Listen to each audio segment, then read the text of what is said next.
Alors l'association, c'est l'association AHVE, donc l'association d'histoire vivante et d'expérimentation.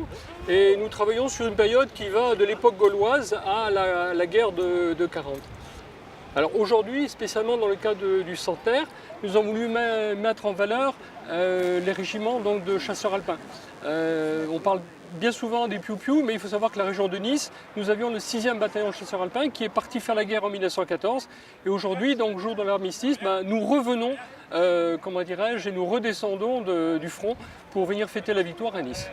Donc l'association est composée de membres tous bénévoles qui s'habillent avec des uniformes qui sont la plupart d'époque ou du moins remaniés. Voilà. Donc moi j'ai aujourd'hui un uniforme de général de brigade et donc autour de nous vous avez donc les fameux chasseurs alpins qui portent le pantalon blanc, la fameuse tarte sur la tête et qui sont équipés du fusil Lebel. Alors, au niveau du campement, vous avez donc un atelier d'infirmerie avec un blessé, un certain nombre d'infirmières qui vont vous expliquer un petit peu comment à l'époque on soignait les blessés, comment on traitait les fameuses gueules cassées. Ici vous avez une tente de commandement avec donc un radio-téléphone, deux officiers qui donc opèrent pour recevoir, transmettre les ordres aux différents régiments et batteries. Vous avez là-bas donc un groupe de chasseurs alpins en train de manœuvrer. Derrière vous, vous allez avoir un piou-piou, le fameux piou-piou représenté avec sa tenue bleu horizon. Vous avez devant vous donc une cantine militaire qui permettait donc de faire à manger, une roulante ce qu'on appelle. Les roulantes étaient en général 2 ou 3 km à l'arrière du front. On va laisser passer nos militaires.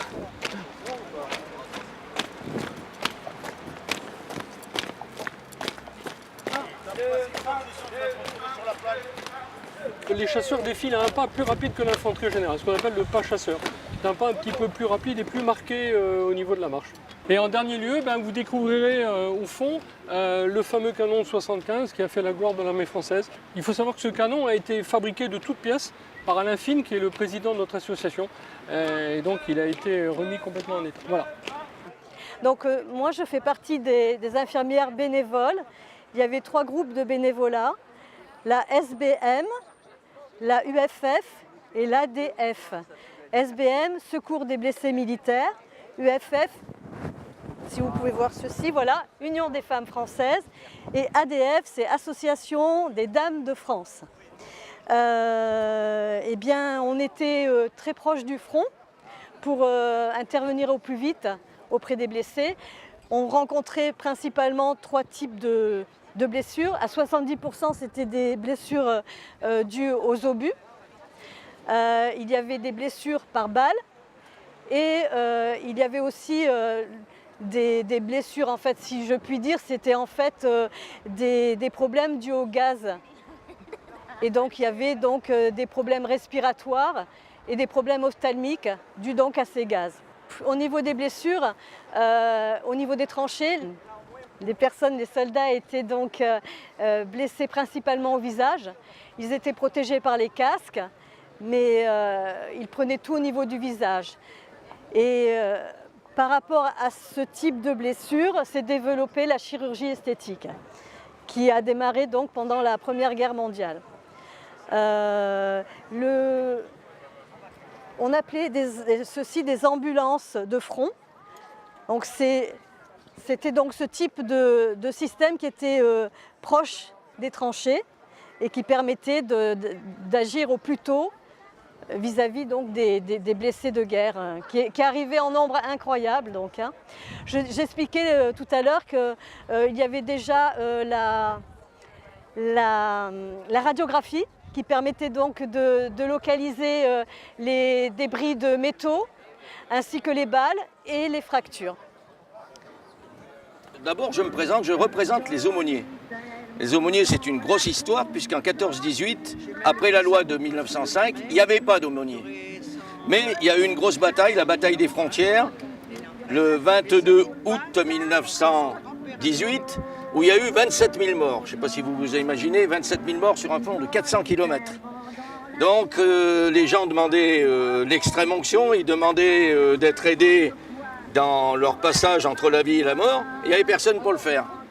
Donc au début de 1915, on a refait un corps d'aumôniers militaires, ils étaient 500, c'était des aumôniers divisionnaires et des aumôniers régimentaires, ils avaient le grade de capitaine. Et les autres, c'est-à-dire tous ceux qui avaient fait quelque chose dans l'église, qui n'avaient peut-être pas toujours fini leur cycle pour être curé, ils étaient aussi ce qu'on appelait aumôniers bénévoles ou aumôniers suppléants. Alors là, ici, vous avez la chirurgie de guerre.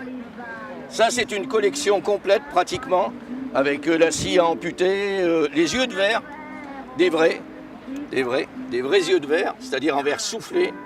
C'était pour les blessés de la face, qu'on appelait les gueules cassées à l'époque. Et on remplaçait, on essayait, comme on disait à l'époque, de réparer le portrait, d'arranger le portrait, avec des yeux de verre et une chirurgie qui était une chirurgie difficile, puisque c'était une chirurgie de la face. Au début de la guerre, on amputait beaucoup. C'est pour ça qu'il y avait des scies amputées. Pourquoi on amputait? Parce que les gens se battaient dans de la boue, se battaient dans l'eau. En plus, ça a été des hivers très très froids. À 14-18, c'était dans les hivers les plus froids qu'il y a eu. On trouvait même des gens gelés dans les tranchées le matin quand on allait les relever. Ici, vous avez l'hygiène de l'époque. Alors, contrairement à ce qu'on pense, il n'y avait pas que des rasoirs coupe-chou, comme on les voit, comme ceci. Il y avait aussi des rasoirs gilettes. Rasoirs gilettes étaient déjà vendus en France en 14-18. Ici, vous avez un taxi de la Marne, une reproduction du taxi de la Marne, qui est à monsieur, là.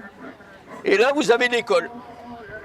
L'école, alors je n'ose pas trop sortir les pièces de l'école parce que j'ai peur qu'ils plaignent et c'est beaucoup de papier. Mais vous avez l'école de l'époque, avec le vaillant Martinet, que tout le monde a connu là autour. Et là-bas, vous avez l'Allemagne capitule, l'armistice est signé, la guerre est gagnée. Eh bien, aujourd'hui, je voudrais vous raconter une histoire, l'histoire du soldat Pierre de Bosse. Cette histoire a commencé en 2016. Notre association a été contactée par un monsieur qui habite en Belgique, un petit village à côté de la frontière française. Et dans son village, il y a 300 tombes de soldats français de la Grande Guerre. Et pour le centenaire de la Grande Guerre, il a voulu recenser un peu tous ces soldats, voir s'il y avait encore de la famille, des documents, des photos. Et fatalité, il est tombé sur une tombe d'un soldat qui s'appelle Pierre de Bosse. Et ce soldat, il n'a plus de famille. Il n'a pu trouver que son acte de décès et qu'il était originaire de la Trinité. Donc ce Belge s'est aperçu que sur la Trinité, il y avait notre association. Il a fait appel à nous pour voir si on pouvait faire des recherches pour lui. Bien sûr, on a accepté de suite. La première chose que j'ai fait, c'est descendre au monument aux morts. Et bien entendu, sur le monument aux morts, il y a Pierre de Bosse qui est inscrit dans la pierre. De là, on est allé dans les archives municipales de la Trinité, de la mairie. On a trouvé son acte de naissance. Pierre de Bosse, il est né à la Trinité, mais pas au village, ni à la ville.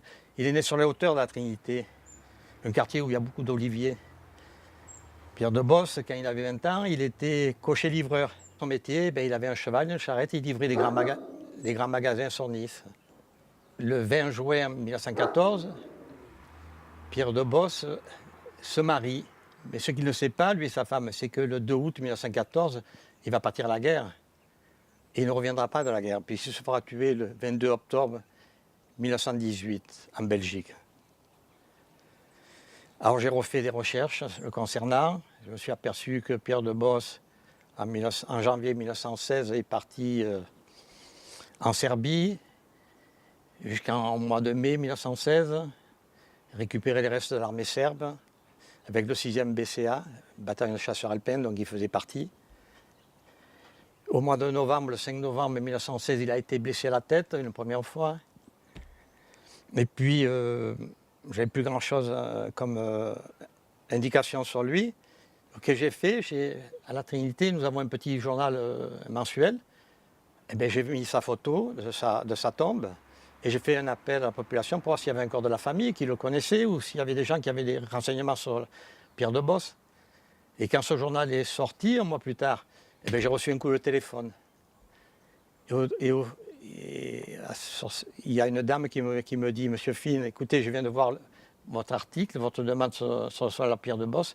Je ne suis pas de sa famille, mais moi aussi j'ai une histoire à vous raconter. » Elle me dit qu'en 1984, elle se marie et avec son mari tombe amoureux d'une vieille ruine sur la hauteur de la Trinité. Et ce qu'ils ne savent pas, c'est que cette ruine, c'était la maison natale de Pierre de Bosse. Donc ils ont des enfants. Ils réparent cette vieille maison en pierre.